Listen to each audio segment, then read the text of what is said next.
Hello and welcome to episode 21 of VGN Weekly for November 5th, 2024. As always, we will recap all this week's past action on the Virtual Grip Network and bring you in-depth interviews for your favorite drivers, league owners, commentators, and more. So please like and subscribe to the channel and ring that notification bell so you don't miss any of our broadcasts. Also, if you're a league owner and have a broadcasting need or are a sponsor and would like to get your name out there, please visit us at thevirtualgrip.net for info on how to get in touch with us. Hello, I am John Hine, and this week we will welcome Louisiana's own Joseph Snyder to the show. But first, we need to recap all this week's action that was on the Virtual Grip Network. The Bootleg Racing League Outlaw SK Modified Invitational Series came to Martinsville Speedway for a 100-lap showdown that kept fans on the edge of their seats. The number 93, Chris Hazlett, started on the pole alongside Steve Hilbert, and the first half of the race would be defined by chaos, with drivers shuffling positions and battling hard for every inch on the track. Todd Liston led the majority of the first half of the race until Kurt Smith decided to pounce around the halfway mark, bringing Ricky Harden in the number 3 with him. But Kurt's lead would be short-lived as Harden would poke his nose to the inside off of turn 4 10 laps later. Kurt would hang on to the second position after a short battle with Todd Liston, but Harden would run away from the field not to be challenged again, picking up his first career win in the Outlaw SK Modified Invitational Series. The Bootleg Racing League late model stock cars would take the Invitational Series to Martinsville following the modified race, and the race would start off smoothly with Kurt Smith showing the way and building a full straightaway lead a third of the way into the race. But things would change dramatically when Steven Spies got into the back of the 26 of Donnie Moore, triggering a track blocking incident on lap 34. As the old adage says, cautions breed cautions, and a whole litter of cautions were bred after this one, with Kurt Smith maintaining the lead through all of them until just after a restart on lap 80 when Jeffrey Harden got into the back of Smith, triggering another multi-car incident and handing the lead over to Harden, who was able to hold off the advances of Donnie Moore over the last few laps to grab the win at Martinsville.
Welcome back once again. And once again, I am John Hine. And this week we will welcome BRL driver Joseph Snyder here to the podcast. His first race was on January 18th, 2020, and it was in a street stock at Myrtle Beach. Since then, he's had 203 starts. He's got an average finish of 8.5. He's got 21 wins, 62 top 10s, 62 top fives and 126 top 10s. And it's pretty wild, Joseph. You've never raced an SK in BRL, and 15 of those wins were in the Rallycross series. But welcome to the show. It's good to have you, my friend. Hey, glad to be here. Glad to be here. I hope I have more than 8 minutes of conversation. Well, I think we'll be able to cover that pretty easy here. But interesting week here. This past one, you had a good run up there in Martinsville, and didn't end the way you wanted to. But how'd your race go? How'd you feel about it? Well, I moved up through attrition. People were having accidents, and I was just slipping through. And right there at the end, me and you got side by side, and I got into Holloway at Southern National, and I felt bad about it. And when I saw you right on the inside, I didn't want to make that mistake again. I didn't want to mess up your race, and I went a little high. And after that, there was a collision. I think it was me and Kurt, but it happens. What can you do? I overdrove the corner just a smidge on you, so you kind of reacted to that. But hey, it's at the end of the race. That's a racing deal there. But it was cool to see you up front there, and we see you up front a lot in those late model races. But tell me a little bit about how'd you find iRacing, and then how did you come to find the BRL? Well, I found iRacing because I'm a gamer. I mean, from the Atari 2600, I've always played racing games. Yeah, I'm of that age. Okay, trust me, no judgment. Look at this gray. Yes, and I got my first computer. My brother, my older brother, he's raced a little bit in BRL. He got a computer about the same time I did, and he got NASCAR racing. He bought a T1 Thrustmaster wheel. I saw that, and I was like, "Oh my God, that's amazing!" And so we started running a little bit of that. We couldn't play together really too much. Got IndyCar racing. Did a lot of that together, and eventually bought another wheel, an ACK Labs Force RS. I drove that wheel for 25 years, believe it or not. And my brother's a huge dirt car fan. I'm not a big racing fan. I'm a game guy, but my brother is a huge dirt track fan. And when we saw dirt on iRacing, he needed a computer. He wasn't doing anything at the time, so I purposely got on iRacing to show him that, trying to get him into it, and he's into it. So that's how I got into iRacing, and it was like finding religion. Once I started racing, when I first started out, I would get home from work, and it would just be one race after the other, after the other, after the other. But eventually frustration set in, and my brother was the one who found BRL, so got me into it. Yeah, your brother's reached out to me a couple times with asking questions about dirt and how to do certain things and stuff like that. So I know I've had conversations with him. Haven't seen him in BRL. You got to get him back in here. He raced a couple of the street stock races, but asphalt's he just can't really get into the asphalt. But I mean, I wrecked you one good time, and what was the league you were running in? I was running super late models with over late models. C2C. Yeah. Yeah, I wrecked you good, but we're always learning. Well, we're always learning, and you know what? I'm not without fault, and it goes around, comes around. So I've put the bumper on plenty of guys. I really don't have a whole lot of room to whine if someone does it to me. So, well, that's the thing about iRacing. I try my best not to wreck anybody. Well, sure. Yeah. But I've gotten so much better from when I started. I go back and look at replays from my early races, and I'm like, oh my God, I would have hated me. Not that I'm fast. I'm just a little safer to be around. Yeah, I mean the hardest thing about iRacing is it's all visual. It's all visual cues and all that kind of stuff. And that takes some getting used to, because you can't feel, ooh, I pushed this a little bit too far, because racing is all about being on the edge. You're always trying to find that edge. How fast can you go without wrecking? And without those G forces in that seat of your pants, it's tough to find that sometimes, and that takes quite a while to learn. And I'm in the same boat you are. In fact, I'm probably not even because I know guys just still to this day probably don't like racing me all that much. So, um, but that's okay. But you're having fun with it. You mentioned, your brother likes the dirt. You're a late model guy, obviously, because you're not running that SK. Um, what else do you like racing here in there? Because you got that all those rallycross victories and all that. So, what other forms of iRacing do you like doing? Well, I got into the pro trucks Hmm. and I raced those for a while, the Pro Twos, and I tried to race the Pro Two lights. I tried to race the Pro Twos. Nobody races them, and I just like the rear wheel cars. But I don't know. I did so much rally driving on Dirt Rally 2, and I mean, God, I can't even tell you the hours I put in on that, and it just came naturally to me. And it's my strongest discipline, but it's also something that I really don't care to race that much. I mean, if there was a league that started up or something, and if I start feeling like I'm doing pretty good in it, I just get Brandon Proudfit to come in there with me and show me that I'm still a little child. But it was a lot of fun racing that one season with BRL when we had a Pro 2 league. That's definitely a little bit different. That pushes everybody out of their comfort zone. Whether you're a dirt guy used to going in circles or an asphalt guy, that's a whole different beast. And did you take to that right away, or did it take you just a little bit of time to figure that out? Well, like I said, I did so much Dirt Rally 2.0 that when I got on there, it just seemed natural to me. You know, I mean, they say this a lot in racing, but to go fast in those trucks, you have to go slow. And it's kind of the same with dirt racing, and it's hard to do that when you're behind and you're trying to chase somebody and you're flooring it and you're just spinning your tires. I Mhm. still can't understand how these fast guys go so fast. I just don't get it. I'm doing my best, and that's the oval They, dirt as well. yeah, they go slower. They don't go faster. They go slower. I Yeah. don't know how many folks that I've talked to and kind of coached a little bit. And I'm like, if you feel like you're going too slow in the corner, you're probably not. Don't trust what you're feeling or what you're seeing. Listen to the stopwatch. Stopwatch will tell you. And it's hard. I mean, even now I do mostly dirt and spinning your tires because every instinct in your body is to mash that pedal harder to catch Yeah. the guy in front of you. And doesn't work that way on that dirt stuff. So Well, and also setting up for the turns. A lot of guys, me too, when I first started out, I was sending it into the corners and I was just sliding up the track and just killing speed. Those dirt cars actually have brakes. mhm. Yeah.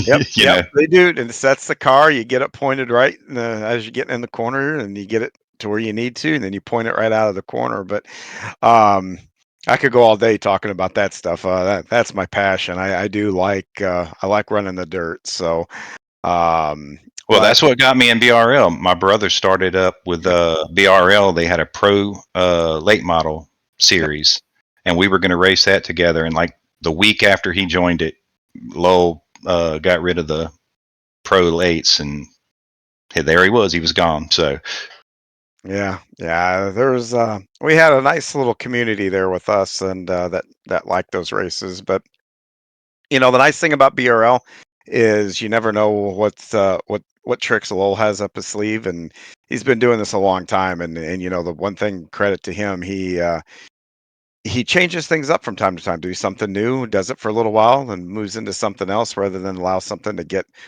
stale. So, um, never say never, but most likely probably not going to come back. But I've learned with him never say never. But what equipment do you use now? You talked about well, the T100, and what do you use? oh, I've got a Fanatec. I've actually got this. Still have the wheel, the belt driven wheel, the Club Sport 2.5. And some Oh man, CSL Elite. Look, I bought this wheel like a couple of months before the direct drives hit, yeah, and it's like this is my. It does fine. It's not sure, going to make me better, yeah. Don't let a but jerk, don't let a jerk like me tell you. I mean, but they are the I upgraded And you know what? The other ones are just fine. The new ones, the only thing it does is make it harder to turn. And then when you hit something, it'll actually jerk the wheel out of your hand. I mean, that's at the end of the day, that's it. Well, this one has the same torque, but I haven't driven a direct drive, and I really don't want to because Mess y'all up and you got to start over. no, it's my thing. That's like I was using the Oculus Rift S, and Mhm. then I went to a buddy's, and he had the Reverb G2, and I said, "Oh, let me check it out." Well, after that, all I could think about was, "I need that headset. I need that headset." That's guess what I got. It's just a good way to get me to spend money. So if I don't try it out, my brother's got one. I've never gone over there and tried it because I don't want to get obsessed with wanting one.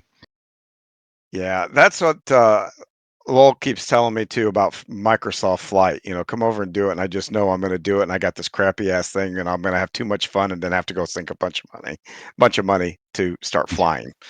So, um, but isn't that kind of how the economy kind of works? You always see what somebody else has. It's like, hey, I need one of those, or hey, wait, I got to outdo them. I thought that's kind of what kept the economy going for years and years and years, right? Well, and also it's like with COVID and everything, all the sim gear just went through the roof. Oh, yes, yes, You yes. know, and it was like, and now Fanatec's had their issues, and they just got bought out. Yep. And I'm just kind of hanging back. I don't know if I do upgrade in the future. Am I going to go back to Fanatec, go to Moza, which a lot of the guys in the league run? Yep. You know, but I Well, try not to think about it and just use what I got. yeah, and it's tough to do that if you're going to look at it, trying to figure out what's going to happen in the future. Because, man, if you know what's going to happen in the future, dude, you can make a lot of money in a lot of different markets with speculation. So Well, you could well, probably retire in a year or two. who bought out Fanatec? It's like Corsair, right? Yeah, I think so. Yeah. I saw So something on that like a while back, but I'm kind of looking at big things to come out of there, but I'm not a fanboy. I'll switch if it's when the time comes. It's like having a big screen TV that works perfectly fine. It's like, man, I wish that thing would break because I want a bigger TV. um, well, obviously you're a big racing fan. So, where did your love of racing, your passion for racing, where did it start? And do you have you got any real world background? Was it just going as a fan? Where did it start for you? Well, I never was really around car racing. We don't have tracks Oh, here. I've been to one asphalt race in my life, and a track that if you try to research it, you hardly find anything. It was called Baton Rouge International Space Speedway, mhm. and it was a really. I mean, my dad talked to Bobby Allison at that track. He said it was one of the best short tracks in the country at the time. But I grew Well, up on a motorcycle. how far are you from Vivian? Vivian, I don't know where. Not, I don't know Okay. Well, I'm thinking this. now all of a sudden when you see there's no tracks around you, and I've done a lot of racing down in Louisiana, so I'm like, okay, well, wait, there's well, Mississippi is a little too far. That's Magnolia. There's quite a Now few this dirt tracks this down there. this track this track Slidell was has one, I think. yeah, this was an asphalt track. The first year it was dirt, then they paved it over, Hmm. and it also went by the name Pelican Speedway. Uh, Oh, that sounds familiar. I think I've heard of yeah, that. but it was only open. It wasn't open for a long period of time. The fast guy there was a guy named Freddie Fryer. But I was always at a racetrack. It was just a motocross track Mm. because Well, my that's still mom. racing. That's Yeah. motorsport. Oh yeah. My mom raced motocross. She Your used to ride mom? yeah, Oh, she that's raced an awesome. Elsinore 250. Everybody in the family, my sister raced a little bit. We all had bikes. I got my first motorcycle at 3. Man, Uh, you're like the Deegans, man, with Haley and her brother, and of course Brian, her dad. yeah, well, we all grew up on the track. The only problem I had as a little kid was when they actually put me in races. I guess I was too narcissistic because I was just looking at the crowd, looking at me, and the other people. They like, oh, we're racing, and I'm like, this is cool. Look at all these people checking me out. So I never really. I was so young. I really never got the I'm racing somebody. But I raced with some guys that went on to do some road racing at Daytona and stuff like that. I can't really call what I did racing. But when we weren't racing and we were just riding the track, I gave it hell. I loved it. I couldn't think about anything else. And that went on for quite a few years, and my mom got T-boned and got busted up pretty bad, and everything stopped. It was over. So I went through 3 bikes by the time I was about like 11 years old. Wow. But Well, do you, since there wasn't any, other than the motocross, which, like I said, hey, that counts. I mean, those guys are insane. I keep wanting to take my son. The the they come down here to the Dome here in St. Louis, about every other year or so, and I'd love to take him to see that. And I grew up, uh, watching, Carmichael and those guys, go at it, and I used to I don't watch it as much as I used to, but that stuff is, incredibly fascinating. Those guys are the craziest people in motorsport. oh yeah, Outside and outside the top fuel dragster guys, because 'cause I'm sorry, going 0 to 330 mile an hour in 4 seconds, you've got some screwed loose to do that, in my opinion. well, one of my favorite races. We also went and watched flat tracking a lot. We would go to the Houston Mm, Astrodome. They'd have big flat track races. None of us ever raced flat track. My mom did like one grass race on flat track. But have you ever seen speedway racing? yeah, yes, I have. That's Those big guys, that's big in Australia, really, really big in Australia, yeah, but yeah, I've seen that stuff. I think those are some of the most insane guys on motorcycle because those things absolutely fly, and there's Yeah. no Two brakes. 200 and some odd mile an hour there at Daytona on those things, and Well, those you're it's like talking. no, this is the dirt track, circle Oh, track. They yes, look in like the arena, okay, bicycles. Yeah, they look yes, like bicycles, but like I said, they don't have brakes. You slow down by giving it more throttle. And I've seen really? those bikes. I've actually seen those bikes like shoot up into the stands because Man, they're such lightweight. they don't look that I've never been in person and seen that, but man, they look so slow on TV, and that's why I was saying Australia, but then when you said they fly, I was like, "Well, wait a minute, those don't look like they're going that fast because 'cause they're usually on a like a 1/5 mile? I mean, Yeah, something tiny, track." they just go from they can come out of a turn and just accelerate. I mean, it was a lot of fun to watch. These guys will be like touching like knee to knee going through the turn sideways. Yep. Like I said, pull up some YouTube videos and just look at some speedway racing. It's addictive to watch. Have you ever seen the sidecar racing they do over in Europe? Yeah, That that's a that's insane too. you got that one guy in the sidecar leaning all the way out. Yeah, if anybody ever gets a chance to YouTube, we're gonna YouTube stuff. YouTube that sidecar racing too. So a lot of cool things on two wheels, that's for sure. iRacing hasn't delved into that yet, and not really sure because we got wheels and I everything. I don't know how I that don't would think work, I but don't think they should. Yeah. well, it'd be cool if they did, but then Yeah, we'd but all have to go out and it's get. it's hard enough to simulate a car. There's so much body movement on a bike. It's like it's why I think that's why they don't do karts because you use your body so much to race a cart. Well, I was at a Dave and Buster's about a year ago, and they got those motorcycles that you do lean over on the arcade thing, which wasn't good at it, but it was fun. Oh Um, yeah. but yeah, you'd have to have a whole. Well, I mean, we got these motion sim now for flying, for car races. Not why not have one for bikes? Um, But I did miss the motorcycles and I bought a dirt bike when I was mhm. 24 and I rode it hard for a little while. I got busted up a couple of times and I realized I needed a job. So I traded in for a lawnmower. Is there any racing though that you follow then? I've been around there. Are you like NASCAR, IndyCar, Formula Uh, One, nope. motocross? iRacing. iRacing. Yeah, I watch our stuff, and I'll peek in on some of the leagues that are around, just to see, how they hold up to us. But NASCAR, I used to watch NASCAR in the '90s, Mhm. and I just can't stand it now. I mean, you Well, it know, seems like a reoccurring theme for folks that, I talk to. oh yeah, my mom and dad were like huge Dale Jarrett fans. I Mhm. mean, huge, and they watched it every Sunday. But I wasn't living at home then. But you know, I used to just watch it. It was entertaining to me. I liked the cars. It was a little bit more on the edge, but I really don't follow any racing, which is crazy, right? Yeah. Well, you mentioned a little bit ago too that you're a big gamer, so, you got kind of a history, so one that I'm gonna appreciate. So, what are your current things outside of iRacing that you're into? Gaming wise, Yeah, gaming wise. well, I like simulations of all kind. I Yep. was into the Microsoft Flight Simulator. Right now, I'm currently playing a game called U-Boat. It's a submarine simulator. Oh I boy. think yeah. Lowell's gonna reach out to you on that. But Oh man, it's tough. It's really tough. They really did a good job with it. yep, Uh, you got me into that, by the way. what's that? That U-boat, because that's you a while back. You sent me about information about that. Oh yeah, and Kerbal Space Program. And the Kerbal Space, yes, that one too. That Yeah. I found the submarine one going through that one. So Oh that's yeah. how I did it. So But I mean, I'll play anything. I just go through different moods. I don't know. Bright colors and flashing lights always just got me. Uh, so I don't keep do. you out of a casino. Yeah. Well, no, I used to play a lot of poker too. So, but that was live poker.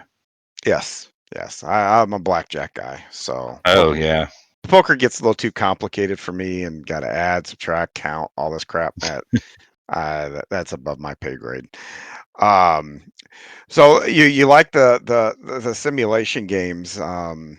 Is there one that you're like your all time favorite that you have that you think is probably the best one you've ever played? Besides iRacing, because I really think iRacing is a Yep. close simulation. Yes. Of course, Microsoft Flight Simulator, but I get bored with that sometimes because you're just flying. I do like to fly World War One planes and IL-2 Sturmovik. They have what's it called? I can't remember. They have a World War One All the module. triplanes. Yeah, Yeah. biplanes, triplanes. Oh They actually wow. have a free game that you can get, and it's called Rise of Flight, Mhm. and you can go in there and you can play the game. They just give you a couple planes, but they sell the planes. But they upgrade. They basically their new software is IL-2.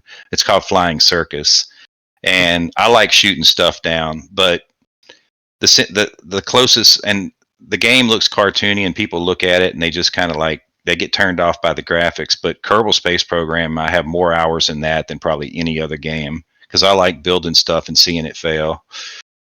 Yes. I've hooked on that. That pulled me off of oh, what's that? Civilization's version of that the Mars game where you're trying to colonize Mars. Now my mind just went blank to it.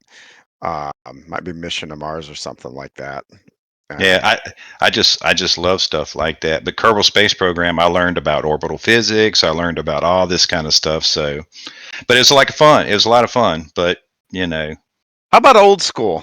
You know, your memories as a youngster when you were young. What was your go to when you were young? God, when I was young, anything I could pirate on my Commodore 64. I, Wow. I used to Okay. run a I used to run a bulletin board system, and for me, it was more about acquisition than it was actually playing.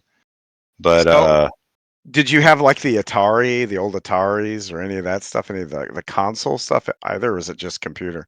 my uncle had a Atari 2600. I would go over there and play at his place, and then I ended up getting a system called a ColecoVision. Oh, And I always wanted those. My mom wouldn't buy me one. yeah, that's the first actual gaming system I actually owned. And then my sister for Christmas one year bought the family a Commodore 64, Mhm. and it pretty much went in my room, and that's pretty much what got me started. I mean, they had some old games that people don't even know about. Raid on Bungling Bay. I mean, you'd have to do a hardcore search to find it. But Yeah. then I Yeah, got into last the week, as I say, all these old games, man, the nostalgia. Last week we had Tom Hilbert on the show, and he was talking about these old games and stuff like that. But sorry, go ahead. Didn't mean to no, interrupt you no, there. no, that's good. I was an arcade junkie too. I went to the arcades and played the games, Battlezone, Defender, all those. But Forgot about Defender. got the Super Nintendo. They used to have a great sprint car game on Super Nintendo. I just couldn't play it because my thumbs would hurt so bad from that controller keeping it sliding sideways. But my buddy bought a computer. It was the first PC, and I saw this game called XCOM, and I said, "Oh my god, the graphics on that are just amazing!" And that's what I got into. I think I played like the first version of that. That's what I was playing, and Yeah. strategy and There was a police SWAT game that came out at the same time too. Yeah, if you saw my Steam library, you would probably wonder why. Well, you wouldn't wonder why I'm not living in a bigger house.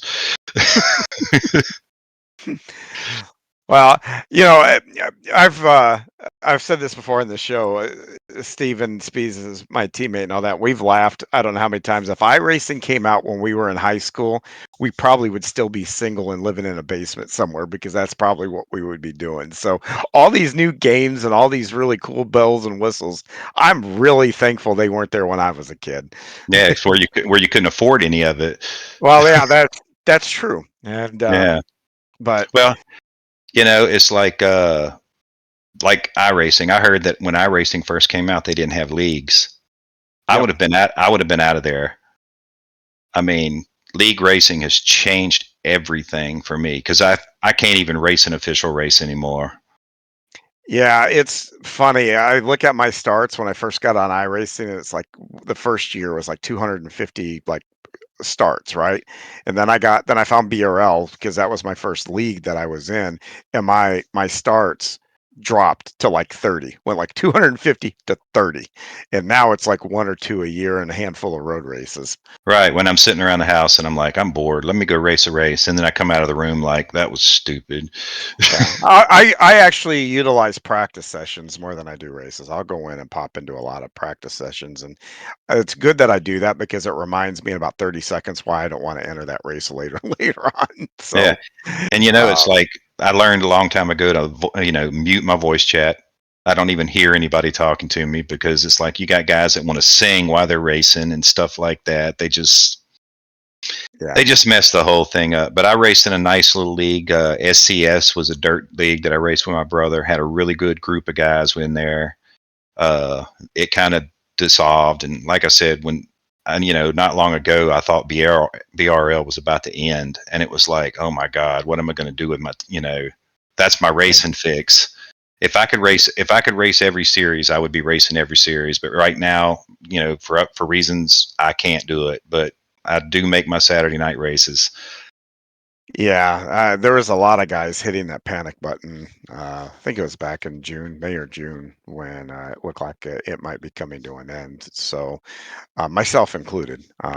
Yeah, it's like, funny thing is, oh, but did you before that happened though? Did you realize what I hate that this guy sound hokey, but how you actually look forward to racing Saturday nights? I mean, were you cognizant of that, or was it until it was like about to be taken away that you're like, holy crap, uh, what am I gonna do?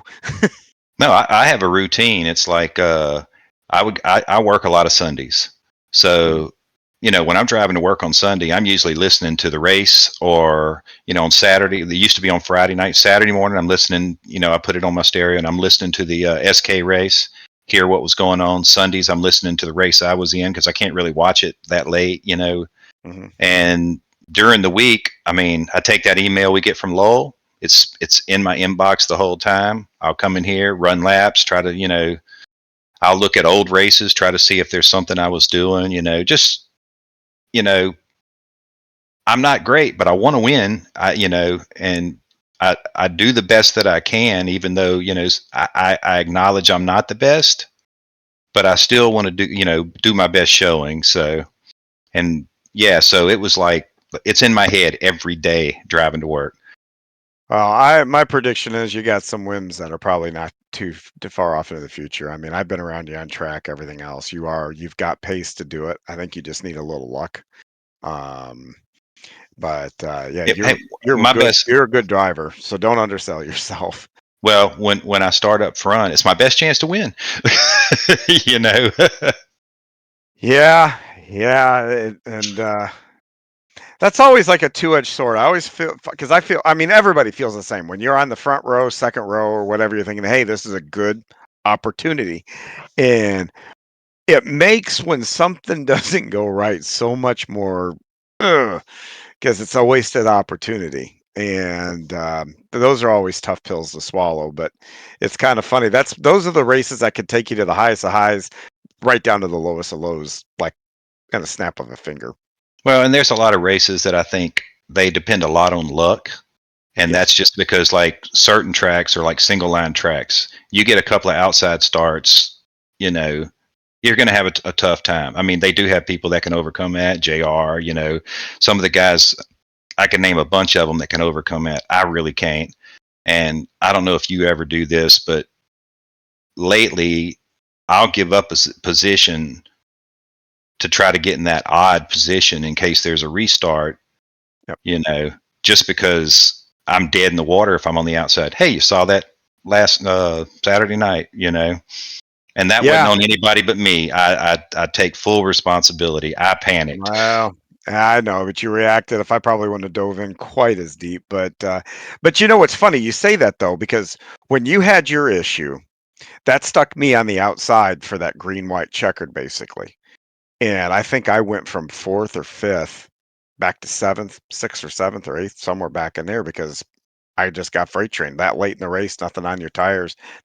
All I could do, I could have caused a wreck to probably get down in there, but I wasn't going to do that. And yeah, those even odd ferries on some of the, especially those more flat tracks, is just an absolute death sentence. And iRacing's and JR and I talked about this I think last week actually, now that I'm thinking about it. Um about, they've done so much with tire wear and everything else because those late models with that tire wear has just been a blast. But hopefully we start to see more development on track state side where we can run in a second lane at some of these tracks and use them because there's a couple with banking that they're good 5-10 laps and you can really make some hay up there, but at the end of the day they always go back to the bottom. Yeah. And and hopefully fingers crossed that we'll get away from that. But yeah, it was fun up there racing with you last night. Actually, I Oh, was one I'm one thing I want to point out when sure. I talked about positioning Hmm. during the race, I never play the invert ever. I think that's Yeah, well, what's that's the hard to word? do. Well, I'm never going to drop back to get a better position next week. I always finish the best I can. I just think that's the right thing to do. You know, Yeah, the worst that I do, will be kind of almost like what you do. I don't necessarily fall back to get to the inside, but if I'm running, let's say third, that sometimes will dictate how hard I try to go after second. If I'm thinking, hey, you know what? We have a problem here. This is gonna be maybe put me in a better position. But if I go up there and take second and I can't get around that leader and a caution comes out, I'm gonna end up sixth or seventh by time. So that's probably the most we have. What I really liked in a few years ago when we did that 4-lap qualifying and it was an average, that was a lot of fun. That I really, really like that. And knock on wood, and maybe someday, you never know. That's something that will come back. But that was a lot of fun because you can't play an invert there, and you had the true because some guys are really good at some tracks, some guys are really not, and then all of a sudden that puts you in a spot where you're racing around guys equal to where you run at that particular track, and I think it could be a lot more fun that way personally. But if I'm like, I think one of these races I'm going to be up front. It's going to be a track that I'm not good at. Then basically a moving roadblock as I fall back through the field. And I always hate that feeling because in practice, I mean, we've all been there in practice. You're like, oh my gosh, I am so slow, and I'm at the front of this field. There is no worse feeling than that. Thinking, oh my God. And your strategy goes from, hey, how can I win this race to how can I find a spot without wrecking myself or wrecking somebody trying to fall back through the field. And um, those are always interesting. That's part, I think, what makes racing so interesting. You just don't ever, you know, your situations can change on a lap to lap basis, actually. there's strategy that people that watch it don't even think about. There's Yeah. strategies going on. Like you said, staying in third. I can't tell you how many times I've done that. You Yep. know, just trying to hold a position and hope to have a chance at the end. The hardest position for me to run is first because I will burn up my stuff when I'm in first place for some stupid reason. But Yeah. I'm What's still funny learning. is we're talking about how we like third, and what's funny is I roll over on the dirt side, and all of a sudden, third is like a death knell on the dirt side because I want to get up there and right up against that wall, and it, that's the cool part about racing. It's so many different things, like you said, so many different strategies. But I mentioned at the very top of the show you're from Louisiana, so tell me where exactly you're at in Louisiana, and what do you do down there for work? Well, they call me the butcher of Baton Rouge. I Yes. live in Baton Rouge, and I'm literally a meat department manager at a small Italian grocery store called Andrea's Supermarket. Very cool. Uh, and I've been cutting meat for 35 years, and it's not the most exciting job, but we eat good in Louisiana. Well, I was about to say, I bet you guys eat real good. Where in Louisiana did you say you were from? Baton Rouge. Baton Rouge. So that has to mean that It's the capital Saturdays. city. Yeah. Yeah, well, I was gonna say Saturdays. See, and this is where you probably end the interview. Don't talk to me anymore. But I'm actually University of Arkansas grad. So Oh, that's okay. We took care of Arkansas this year. you take care of Arkansas 4 out of every 5 years. It's that one year we get to beat our chest and we kick your butt. And we take the boot. We get the boot because that's part of that whole rivalry thing there. Have you But have you ever been to an LSU game when you were going to Arkansas? I went to a basketball game when you guys had Shaquille. He came up there to Bud Walton with LSU, and that was when Brown was the coach. Dale Brown, yeah. Dale Brown, yep. And and man, I can close my eyes and still see him on the floor because he was like twice the size of anybody else in the building. I couldn't believe how big that guy was, and he was just in college. And he was just a man child. But I've never gotten to go to the football games.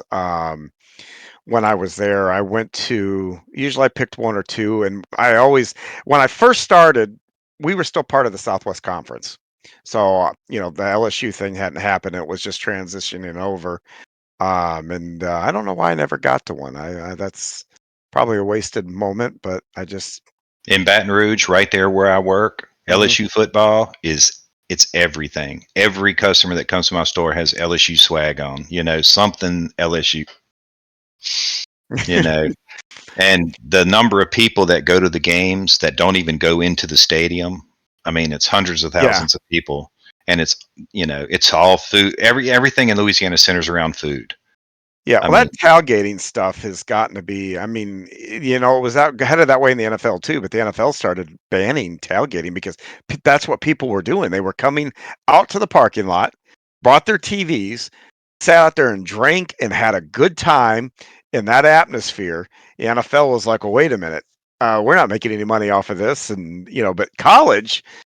Yeah, those tailgate parties in college, and I can't imagine down there in LSU because I think you guys do make the list quite frequently of top party schools. oh yeah. Uh, um, I mean, they got so they got they got guys that have been going out there for 30, 35 years. Same spot. They park in the same spot. They do the same thing every weekend. When LSU wins, the whole city feels different than when they lose. It's just, so I mean, it's just part of the culture. And like I said, we have a lot of good food.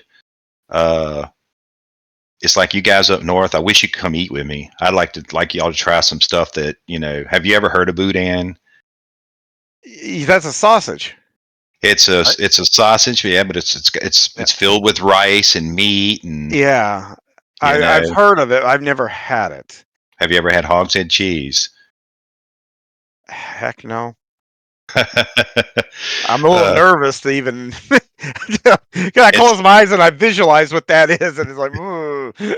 well, back in the day they made it out of a hog's head, but now they make it out of Boston butt. But it's just there's so many things. All the sausage varieties we have down here. I have customers that like move. Where you living? I don't. I'm in St. Louis, Missouri now, but Okay, I actually come down to Fort Smith, Arkansas. One of my stores is in Rogers, so I get close to you a couple, 2, 3 times a year. 4 or 5 times a year actually, but don't always get all the way down there. it's funny because I have a lady that comes in the store about every 6 months, and lives in St. Louis. Oh, And really? yeah, she lives in St. Louis, and she comes in and she buys about 100 pounds of sausage. She buys about 50 Wow. pounds of shrimp, and we have a coffee down here that everybody drinks. It's community coffee. I don't know where it's distributed in the country, and she'll just buy like 50 pounds of coffee, and she Is just she brings her from? loose in. Is she from down there? Yes, she's Okay. from down here, and she moved to St. Louis with her husband, and so she just comes and gets her staples that she misses when she's up there, you know. But we're all fat down here too, so what the hell? and everybody drinks except me. I don't drink, Uh, but I've thought about dieting off and on for many, many years, and it's just like, it comes down to it. I like food too much. yeah, die with a T. Yeah, yeah.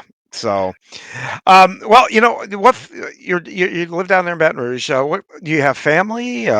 Married? Kids? Yeah, I'm married. I have two stepdaughters. I have let me count, like four. I've got two great grandchildren.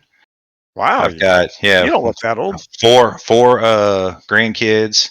Uh, it's a trick of the clock, Nice. but I have to tell you about this off the clock. But anyway, yeah. So my family's here, and my sister lives right down the street. Every once in a great while, she'll watch one of my races. Sim racing. Everybody thinks I'm an idiot. Everybody thinks I'm just a child. My wife rolls her eyes when I talk about it. It's like, you know, all my friends at work, they're like, they just can't comprehend it.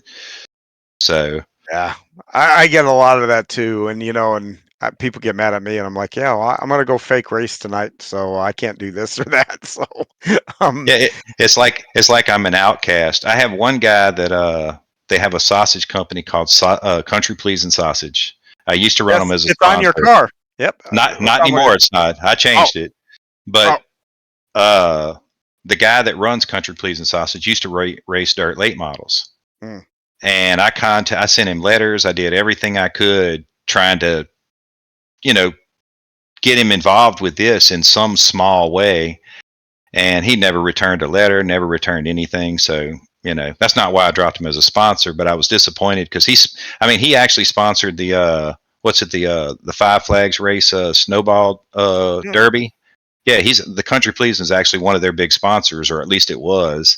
So oh wow, I thought he might find this interesting. I put his name on my car. I think I won a race, and I mentioned him and sent it to him.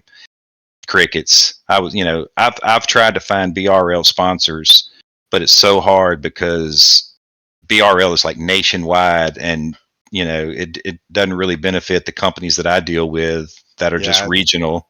yeah, it's got to be I think for sim racing, it's got to be e-commerce, someone that's really heavy into their e-commerce, and those are the sponsors I think that could benefit the most by you know working with us. Um, but man, you how long you been married for? 35 years. Well, congratulations, man. You really don't look that old. Um, I'm well, 56. wow, I just I turned got married 50. young. Yeah, I just turned 50, and we celebrated 20 this year. So, well, man, sounds like everything was going good, and you're enjoying iRacing, which I'm glad. I'm glad you're part of the league. Do you have any plans to venture out into your brother gonna rope you into any other leagues, or are you just gonna stick with BRL for right now? Well, right now, I'm just going to do what I'm doing. If, like I said, if I could, I would probably be racing every series that BRL had. I race with Matt some. That's my dirt fix. I get my dirt fix. I get my asphalt fix. So the future for me right now is unknown, but I love racing. I mean, I would do it way more. It's a drug for me. Yeah. Plus, you know what the nice thing about BRL is? I know that we sometimes have a little friction between us drivers and all that, but you know what? At the end of the day, top to bottom, the roster, it's a good group of guys to hang out with and have fun with. That to me, that's that. I mean, I took a little hiatus away. I came back, and it wasn't so much because I could find 1,000 different places to race. I came back because of the folks in BRL. To be honest with you, I kind of missed hanging out with them a little bit. So, always a bonus of league racing if you can get a good one. Yeah, and like I said, I've had guys back when JR was racing and I was struggling. I asked him for help. He sends me videos of his laps so I can see his telemetry. And any Joe Sagala, Matt Hoos, John Wilson. These are all guys that I just I would have them over to my house. Never met them, but I'd have them over to my house, feed them good if they were all down here.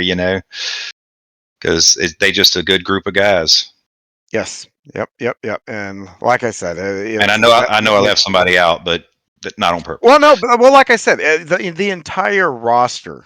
is that way. There's, I know, like I said, there's some friction every now and again between some drivers and whatnot, but um, you know, they're all good guys. I mean, there's not really, somebody that's overtly knucklehead in the other group. I mean, everybody is a good guy in the whole group. So, Well, Jeff um, Jeff Harden is a Rams fan, but I mean, other than that, well, and I'm a Cowboys fan. I mean, we all have our faults. I mean, you're a Tigers fan. I mean, I yeah. didn't stop the interview there, so we all have our faults. So, but actually, I've given up being a Cowboys fan. Last year, the playoffs, that was it for me. I am now a Broncos fan, so I should probably get that clarified. I am now rooting for the Broncos. So, Well, I'm actually a Washington fan now because our quarterback from last year is just Jaden, killing it. Jaden Daniels is just destroying it. they're talking rookie. That kid should not be just rookie there. They need to be. He needs to be in the MVP Oh, category. no doubt. When he was playing for LSU, he had the worst defense in college football, and he won the Heisman Trophy. I mean, See, I'm a fan of the Saints' old coach. I like Sean Payton. I like yeah, Sean Payton a lot. So that's we kind of did too. why. So that's kind of why I gravitated over to Denver there is because of Sean. But we usually do a green white checker. At the end we do three topics, have you on, but I'm going to add a fourth here just real quick since you just mentioned it. So, do you take Jaden Daniels or do you take Joe Burrow? Which one? Which one's your guy? You have to start a new franchise. Which one's your guy? I think at this point, I would have to take. Man, that's tough. I would have to take Jaden Daniels. I mean, I love Joe Burrow, but I would have to take Jaden Daniels. He just gives you too many things that Joe Burrow just can't. The run, being able to run and pass. He's a 70% pass completion I percentage right know. now. So I would have to go with Yep. JD. Plus that Hail Mary last week, man. Holy cow. Um, but well, cool. I want to thank you for giving us time here this afternoon, Joseph. It's been really cool to talk to you, get to know you. Um, yeah, I cannot wait. I'm sure you'll be back on here again. We'll have to get a little bit more about some of these other sports and maybe get into an argument or two, um, and see how that see how that goes. And after we get an argument, see who takes out who the following week. So, um, but we're going to end this real quick here with that green white checkered as I mentioned. So, you ready to play along? Let's go. All right. You've got two tickets, and you can only go to one. Do you go to a Saints game or do you go to Tigers game? Oh, All right. Tigers game, without a doubt. Even when the Saints were good, when you had Breeze and all them, It's still a Tigers still game. Tigers. Okay. All right. Next one. You're deserted on a desert island. You only get one supply of meat, one type, one cut. What's the meat you get for the Hamburger. rest of your life? Hamburger. Hamburgers? Most versatile, and I'm stupid, but I like a good hamburger over a good steak. Well, depending on the mood, I can see that actually. There's a lot to be said about it because you can do hamburgers a lot of different ways. You put barbecue on them, like ketchup, mustard. I mean, you can do a whole lot of different things with burgers. All right. Last one. Who is better behaved, Henry or Georgie? Uh, you know about them, huh? Henry is far better behaved. And Yeah, for those of you who don't know, who are Henry and Georgie? yeah. I must have hit my Facebook page or something. They're my cats. I got my wife a couple of kittens. I've always been a cat guy. I don't tell a lot of people that. We have a stigma. Hell, there's a documentary on Netflix about men who have cats as pets, but I've got two cats. No, nothing wrong with that. yeah, but Georgie's chill. He looks like he's stoned all the time, and I mean, excuse me, Henry's the one that looks like he's stoned all the time. Georgie looks like he's on crack all the time. So I bet you those two are an interesting pair around the house. One wants to have fun. I've got two myself, black and white like your cat, and then I've got an orange one. And depending on their moods is going to depend on if I have to separate or yell at one. I'm sure you kind of get the same thing there. So, but now we know which one's your favorite. You said it on here. We know. I'm sure they heard. Cats are funny that way. You'll hear about it here before long. But thank you again for coming on, Joseph. It was fun talking to you. yeah, I'm surprised I had something to say. Well, I knew you would, and yeah, after stalking your Facebook feed, I figured out some things here. So, but hey, before we go, we do need to preview where the BRL is coming up next week and all VGM broadcasts for the week. On your screen now is going to be the next VGM broadcasts that are going to be next Saturday night, and it is going to be the BRL, and we are going to the Nashville Speedway there, and I tell you, Joseph, that is a fun track. I love. It's probably my favorite, one of my favorite we go to. And what is your initial thoughts when you hear, "Hey, we're going to Nashville"? What are your initial thoughts? I'm like you. I love it. There's that one hump that'll get you. Is that turn 4 that it is? Turn two. Coming out of turn 2. If you Yep. hit that wrong, but that hump can actually help you if you hit it just right. Well, I don't usually, but I love that track. It's a fast track. You can run both lanes in that track. Yep. The cornering So speeds there, I don't think that we go anywhere that the cornering speeds are like what they are there. And it's such momentum. So if you do something to break that momentum, I mean, it's almost like a super speedway plate track. You know, you're gonna go backwards pretty quick if we're, all close together on a restart. Um, yeah, that bump coming out of turn 2. I was gonna ask you, are you one of those guys that try to drive around over the bump, above the bump, or under the bump? oh no, I hit the bump. You hit the bump.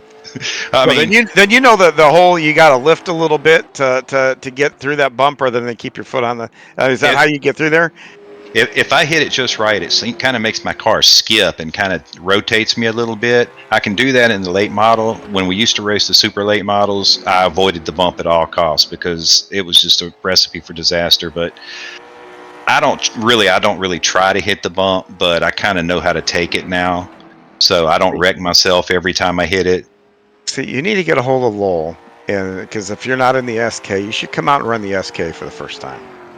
Yeah, I've driven SKs about in 3 official races, and it was Come out and run the SK. Come run the SK yeah, Saturday. It's a fun track. You can cherry pick the track. There you go. yeah. Come run it. I want to see you on the track Saturday. No peer pressure. None at all. No, not at all. I would be scared to do that because I wouldn't want to screw up any There points. there is a 40-minute practice.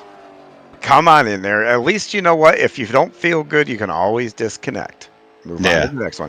Come out, give it a shot. 40-minute practice. You're a good enough driver. I lay money on it that you'll be just fine. Yeah, I'll think about it. All right.